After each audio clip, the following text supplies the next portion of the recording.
मोदी जी को या भारतीय जनता पार्टी को न तो मंडल की राजनीति करना है न कमंडल की करना है। सत्ता की राजनीति करना है। और सत्ता की राजनीति में अभी तक कमंडल साथ दे रहा था और अब उनको लग रहा है कि कमंडल में छेद हो गया है, तो वो मंडल की राजनीति करना चाहते हैं। नमस्कार। मैं अबरार खान यूट्यूब मंच से। साथियों, आज हम लोग चर्चा करेंगे जाति जनगणना को लेकर के, जो भारतीय जनता पार्टी की सरकार ने घोषणा की है। और हमारे साथ उपस्थित हैं वरिष्ठ पत्रकार श्रवण गर्ग जी। नमस्कार सर। तो नमस्कार आज नमस्कार। आज हम लोग श्रवण जी से समझेंगे कि अभी कुछ दिन पहले ही हमारे देश पे के नागरिकों को शहीद कर दिया गया कश्मीर के अंदर। और पूरे देश के नागरिक उम्मीद लगा के बैठे थे कि पहले इस पे कुछ चीजें भारत सरकार की तरफ से कार्रवाई होगी। और नेता विपक्ष राहुल गांधी शोक संतप्त परिवार के साथ जाकर के मिल रहे थे, और उसी बीच में ये खबर आती है कि भारत सरकार ने जाति जनगणना कराने का सोच लिया है। इसके बारे में कैबिनेट की मीटिंग हो गई है। तो इसी पे आज हम समझना चाहेंगे श्रवण जी से कि भारतीय जनता पार्टी की जो सरकार है वो कमंडल की राजनीति करती आई है, और ये क्या अब मंडल और कमंडल दोनों की राजनीति, दोनों ही नाव पे सवार होगी क्या? Sir please. देखिए, मोदी जी को या भारतीय जनता पार्टी को न तो मंडल की राजनीति करना है न कमंडल की करना है। सत्ता की राजनीति करना है। और सत्ता की राजनीति में अभी तक कमंडल साथ दे रहा था और अब उनको लग रहा है कि कमंडल में छेद हो गया है, तो वो मंडल की राजनीति करना चाहते हैं। मोदी जी जाति जनगणना करवाएंगे, इसमें मुझे शक है। अगर करवाना चाहते हैं, ईमानदार हैं सरकार या बीजेपी, तो तारीख की घोषणा कर दें, कब से चालू होने वाला है, कब खत्म होगा, कब तक काम पूरा हो जाएगा। राहुल गांधी यही मांग रहे हैं, आप बता दीजिए। क्या होता है कि बच्चे को पड़ोसी के शैतान बच्चे ने पीट दिया और बच्चा आपका खूना खून हो के बाहर रो रहा है, और पिताजी को पिक्चर देखने जाना है, और वो कह रहा है बच्चा कि मेरे को, कि जिसने मारा आप उसको सजा दीजिए। तो वो कहते हैं कि मैं ढूंढवाता हूं किसी को बोल के कि किसने मारा, और फिर तुमको अगले साल गर्मियों में घूमने ले जाएंगे कई पहाड़ों पर और पिक्चर देखने रवाना होगा।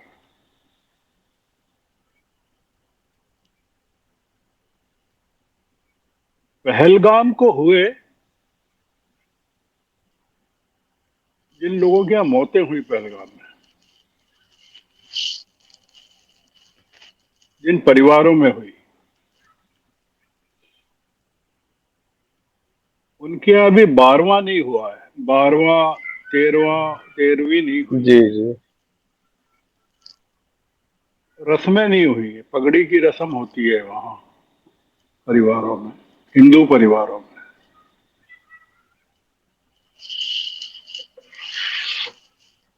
22 तारीख को घटना हुई और 24 को पहुंच गए बिहार चुनावी सभा के लिए।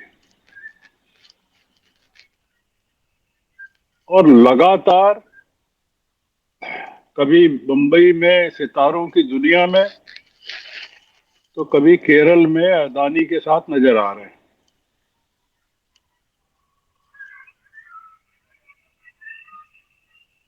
मोदी जी पहलगाम को लेकर कितने चिंतित हैं या सीरियस हैं, जाति जनगणना को लेकर कितने सीरियस हैं या चिंतित हैं,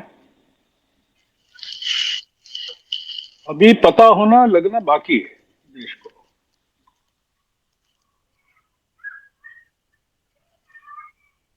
ये बीजेपी को जैसा हम जानते हैं, आप तो पता नहीं 89 में जब ये मंडल हुआ था तब वीपी सिंह के जमाने में आपकी क्या उम्र रही होगी मुझे नहीं पता, हमने देखा है। जी जी, तब मैं 19 साल का था। हाँ, तो उस समय जिन बच्चों ने आत्मदाह किया रिजर्वेशन के खिलाफ, उनको सबको भारतीय जनता पार्टी जैसे दक्षिणपंथी दलों का समर्थन था कि आरक्षण का विरोध करना है, मंडल का विरोध करना है।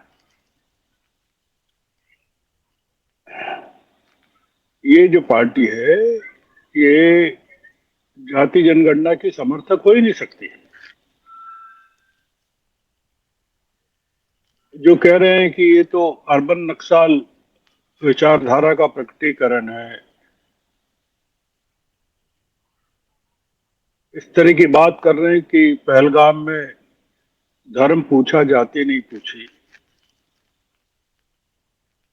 लोकसभा में उनके एक सांसद कहते हैं राहुल गांधी से कि जिस आदमी को खुद की जात का पता नहीं वो जाति जनगणना करवाना चाहता है। इनका कोई कमिटमेंट नहीं है। ये वर्ण व्यवस्था के पोषक हैं, ब्राह्मण क्षत्रिय वैश्य शूद्र। तो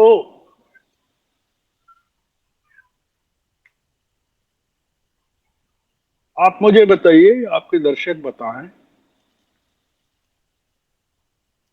कि महिला आरक्षण को लेकर इतनी बड़ी बड़ी घोषणाएं की, पार्लियामेंट में रेजोल्यूशन भी हो गया, सबने स्वागत किया, कांग्रेस ने भी किया, सोनिया गांधी जी ने भी। क्या हुआ उसका? एक देश एक चुनाव, पूर्व राष्ट्रपति की अध्यक्षता में कमेटी बनाई, उसने रिपोर्ट दे दी, कैबिनेट ने रिपोर्ट मंजूर कर ली, कैबिनेट के सामने आ गई। क्या हुआ उसका? कुछ नहीं। मैं आपको ऐसे कई चीजें बता सकता हूँ, डिलिमिटेशन बता सकता हूँ। ये सरकार किसी भी मामले में सीरियस नहीं है, इसलिए हमको शक है, मतलब करवाएं तो बहुत अच्छा है, करवाएं तो हम मानेंगे कि हाँ मजबूरी थी, करवाना पड़ा।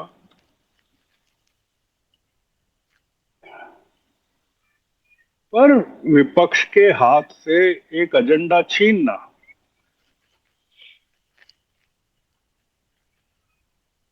उसमें सफल हो गए, मास्टर स्ट्रोक।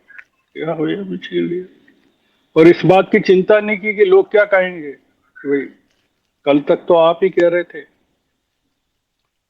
कि हम सारे शादियां भी अपनी जात में ही करेंगे, और अब आप कह रहे हैं अंतरजातीय विवाह भी हम करने को तैयार हैं। ये पार्टी जो है इंटरकास्ट मैरिज कर रही है।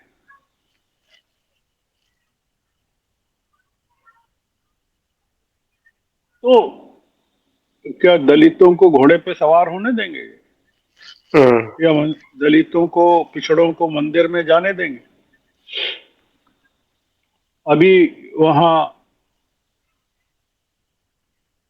क्या हुआ था, वो मंदिर चले गए तो कहाँ, मंदिर मध्य धुलवाया गया। प्रदेश का था। जी जी जी।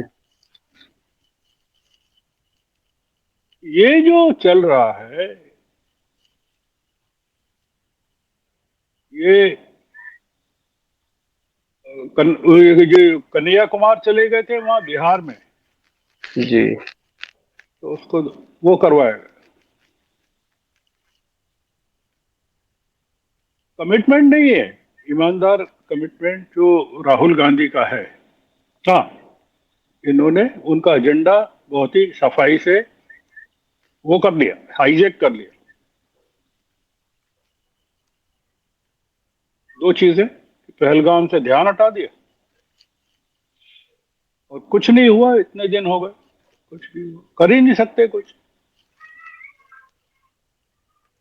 आप बताइए कि 22 अक्टूबर अक्टूबर में 2023 में हमास ने इसराइल पर हमला किया। जी। इसराइल ने क्या किया? सफा कर दिया पूरी गाजा पट्टी को। मैं उसको जस्टिफाई नहीं कर रहा हूं, मैं ये बता रहा हूं कि रूस क्या कर रहा है यूक्रेन के साथ। हम्म। आप जो बात करते हैं वो ये करते हैं कि बदला लेंगे, यूक्रेन का युद्ध रुकवाने की बात करते हैं और पाकिस्तान से कहते हैं हम बदला लेंगे। तो कोई यकीन ही नहीं करता ना आपके कहे पर। तो ये मुल्क को नींद नहीं आ रही है, परेशान है देश के लोग। जी जी। इंडियन एयरलाइंस ने, एयर इंडिया ने सरकार से कहा है,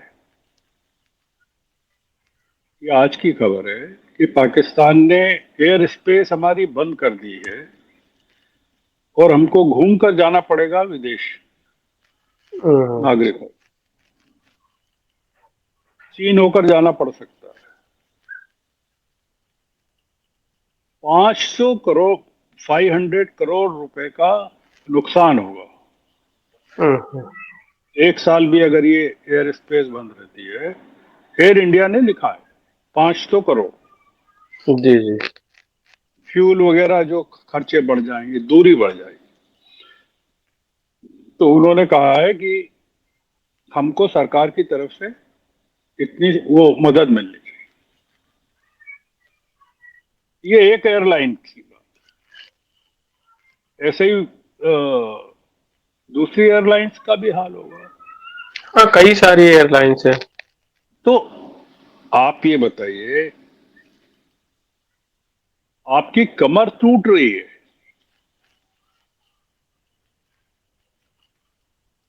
और आप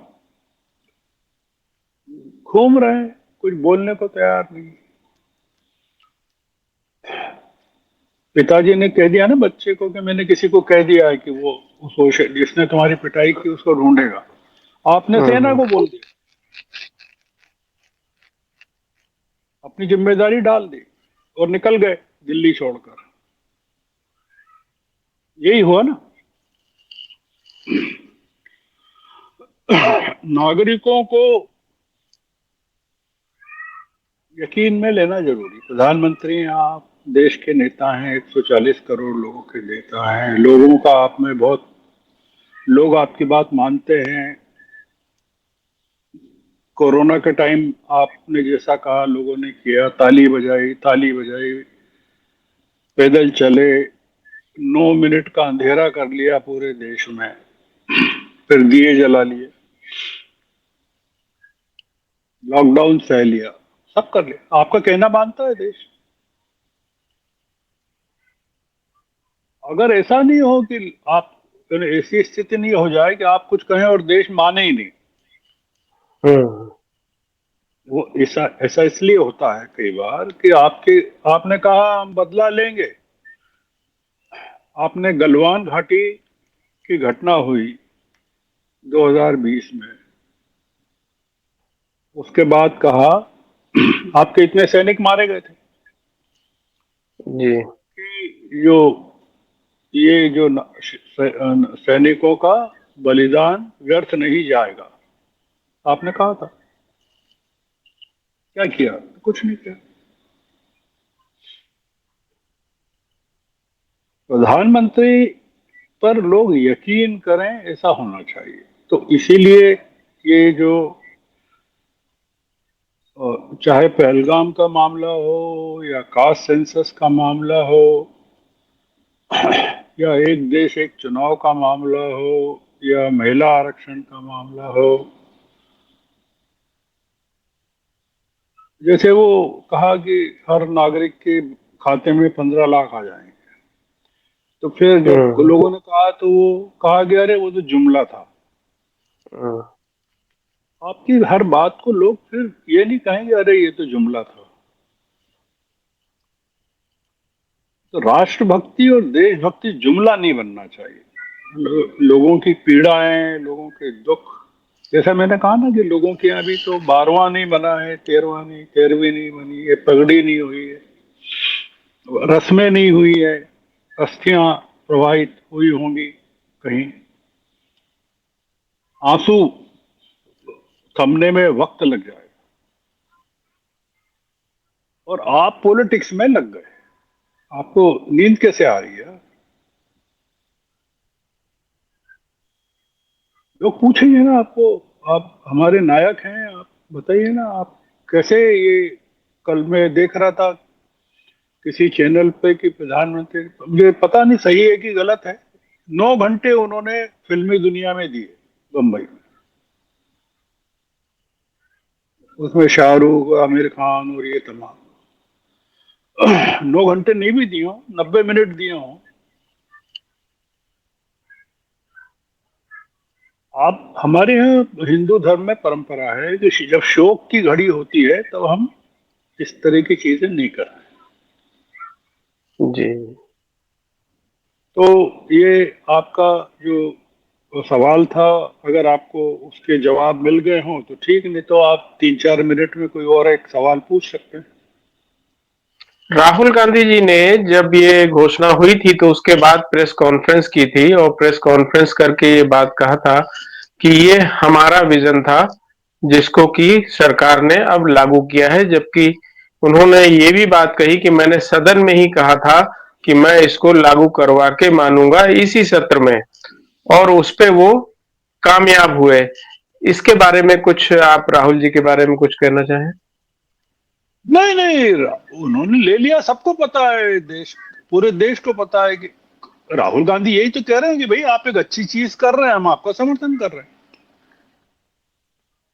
राहुल गांधी ने ये थोड़ी कहा, राहुल गांधी कह रहे हैं कि हमारा विचार था, ठीक है, वो कह रहे हैं कि हम मदद करने को तैयार हैं। वो कह रहे हैं तेलंगाना का जो हमारा वो मॉडल है, हम वो आपको देने को तैयार हैं, उसको आप उस पर काम कीजिए,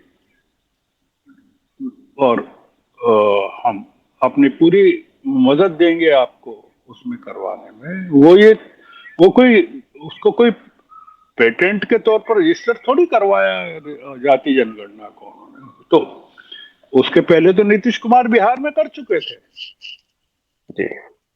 तो इसलिए उसकी ऑनरशिप के बारे में बात नहीं है। राहुल गांधी भी कुछ ये नहीं कह रहे हैं कि भाई आपने कैसे ले लिया वो, या आप कैसे, वो तो कह रहे हैं बढ़िया किया आपने, करके दिखाइए ना, तारीख बताइए कब करेंगे, 50% की जो सीलिंग है वो खत्म करिए रिजर्वेशन की, और चीजें बोल रहे हैं राहुल। तो राहुल हाँ, गांधी, उसमें उन्होंने, जी, उसमें उन्होंने आगे ये कहा कि आखिर 11 साल लग गए इनको इस पर आने के लिए, कब से हम लोग इस पर बोल रहे थे, 11 साल लग गया, देर हो गया, कोई बात नहीं, हम उनके साथ हैं। नहीं नहीं वो ठीक है, वो बोल रहे हैं ठीक है, वो तो 11 साल इसलिए लग गए कि कट्टर हिंदुत्व से डिपार्चर करके इस जगह पहुंचना एक बड़ा काम है, कि अपनी पार्टी के जो लोग अभी तक कास्ट सेंसस को या जाति जनगणना को गालियां दे रहे थे, अब उनको उनको कैसे आप चुप करेंगे? वो थोड़ी चुप होने वाले हैं, वो तो अपना एजेंडा लागू करेंगे। तो इसका वो मतलब ये हुआ कि, इसका जी, मतलब ये हुआ कि निश्चित रूप से कमंडल में छेद हो गया है और अब भारतीय जनता पार्टी मंडल की राजनीति की तरफ कदम आगे बढ़ा रही है। नहीं नहीं नहीं, मैं ये नहीं कह रहा हूं, मैं ये कह रहा हूं बढ़ाएगी ये तब दिखेगा जब आप कुछ करके दिखाएंगे। जी। जी। अभी तो आप जो चल रहा है वो तो कमंडल की राजनीति ही चल रही है देश में। आप जब कह देंगे कि हाँ ये हम सेंसस करवा रहे हैं, नया सेंसस जो ड्यू है, पिछले 4-5 सालों से ड्यू है, 2021 में 22 में होना था, 21 में होना था, पहला 11 में हुआ था, उसके बाद से हुआ ही नहीं। जी जी जी। तो आप तारीख दे दीजिए और उसमें आप कास्ट सेंसस के प्रोविजंस को अनाउंस कर दीजिए, उसकी घोषणा कर दीजिए, और क्या है। अब ये हो सकता है कि आप बिहार के नतीजे देखकर करें घोषणा। हम्म बिहार के अगर आपके पक्ष में आ जाए तो कास्ट सेंसस हो जाएगा, और हम्म तारीख भी हो जाएगी और सेंसस भी हो जाएगा, और नहीं आए तो सब कमंडल में चला जाएगा। तो इसका मतलब कास्ट सेंसस अगर हो जाता है तो महिलाओं का आरक्षण का भी रास्ता खुल जाएगा। वो तो बहुत सारे रास्ते खुल जाएंगे, उसमें क्या है। वो तो फिर आरक्षण महिलाओं का भी उसी आधार पर होगा ना, जी जी। शेड्यूल कास्ट शेड्यूल ट्राइब के आधार पर ही होगा, उनके पॉपुलेशन के आधार पर होगा, की जनसंख्या के आधार। तो बहुत बहुत शुक्रिया आपका। और जी बहुत बहुत धन्यवाद आप आए। जी, बहुत बहुत धन्यवाद, और अच्छा लगा आपसे बात करके। फिर अगले महीने किसी समय फिर करेंगे। जी, बहुत बहुत जी शुक्रिया। जी बहुत बहुत धन्यवाद, बहुत बहुत धन्यवाद। तो आप, नमस्कार। नमस्कार सर। तो हमारे जी साथ में थे वरिष्ठ पत्रकार श्रवण गर्ग जी, जिन्होंने बहुत साफ तौर पे बताया कि भारतीय जनता पार्टी की मंशा हमें बिल्कुल भी नहीं दिख रही है कि वो कास्ट सेंसस को लागू करेंगे। उन्होंने कह दिया है, लेकिन विश्वास तब होगा जब वो उसको करके दिखाएंगे। बहुत बहुत धन्यवाद।